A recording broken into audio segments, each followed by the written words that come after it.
Well, at first we know that the interview have to be for a teacher, so knowing this, we make a list of 30 questions related to the vocabulary that we saw during the model, but we don't use all of them because if we use them, the video is going to be longer and boring.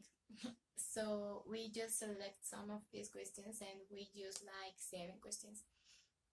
Then we were looking for a teacher that speaks in English, because if the teacher doesn't speak in English, the interview would be more difficult and we have to translate every question.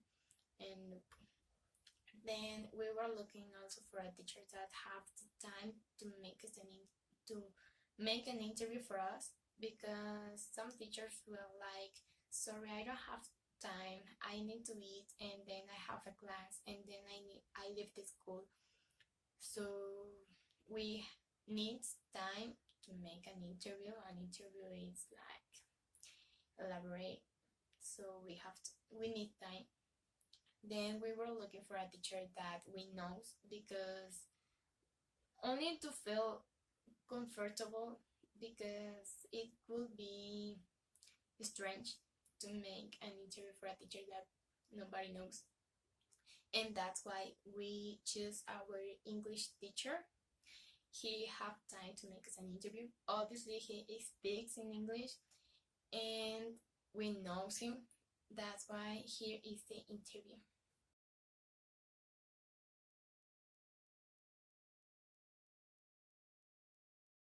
First of all, what's your name? My name is Jesus Alcala. Thank you. And what is your strategy to heighten the students' level in your subject?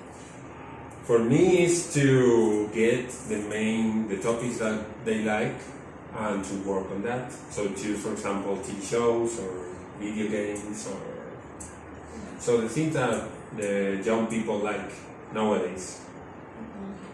Do you have a strategy to make the mind of the students not to wander?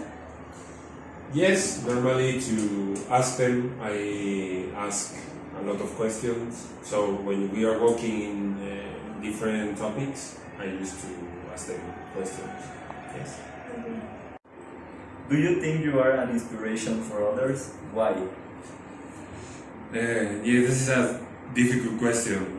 Yeah, maybe because I have a career, I have PhD, so I try to work hard and I try to do my best that I can in my job. So yes, maybe I have some people that believe in me. How your subject is used in real life? So English, for example, is everywhere. It's in the internet, it's in the TV shows, you need it for work. Because, for example, if you know English, you can reach highest level in your work. And if you don't have English, you cannot, maybe you cannot go further in these options. Do you think your students are satisfied with your work? Yes, I think so. I normally receive some comments of my students, and they like the way I teach. And also, I like a lot to receiving feedback. So I ask my students, do you want to do this or do you want to do that? And I don't mind to change my activities. So yes. Do you think a student will be helped by you to make a difference? I hope so, because I try to work to put the better of my students. So in this case, yes, I think some of my students will reach the goals that they can. Are your students being suffering with the topics? Yes, some of them, because English for some people is difficult. So normally I would say that 5% of the students that I have suffer from English, but it's not too much. So, and also I try to help them. So yeah. What is the moment when your students make a bigger effort in the subject? When you give them activities, for example, that they like, they like, as I said, video games, or you are working for example, presentation about the topics that they like, or other situation that you work on things that they like to do. Yes, certain situations. What is your opinion about failure? Failure. I think that failure is a weapon or a tool, you can say, it depends. So when it's a weapon, it's bad because when you fail and you try to be better, sometimes you forget to make good things to people, but the most important thing is to be a tool.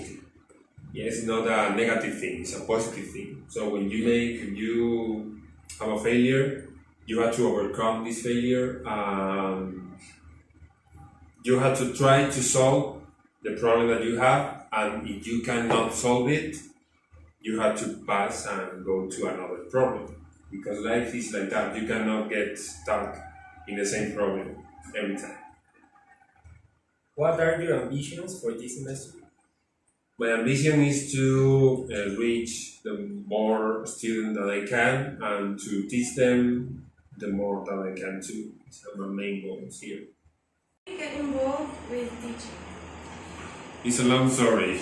I was a researcher at the university, and then little by little I started teaching very specific subjects at the university. Physiology, very specific with my degree. And then I decided to leave research and focus on teaching. So since 2 years ago, I'm teaching. Would you win an award for your job? Sorry? Would you win an award for your job? No, not yet. But I hope in the future I will get an award. It's not true.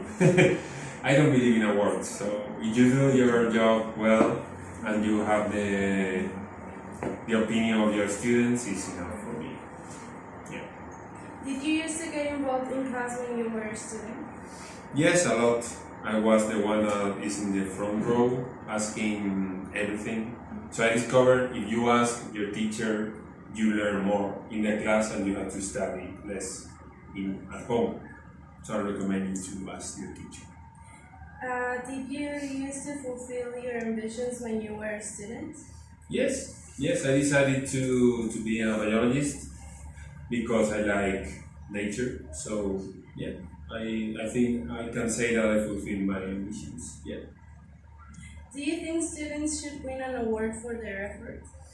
No, I think you have to work as hard as you can, and your effort is your goal. For example, if you want to be, engineer, and you reach this goal, it will be your own award. Yeah. Well, teacher, with this we finish the interview. So thank you for your time and You're welcome. see you. See you in the class.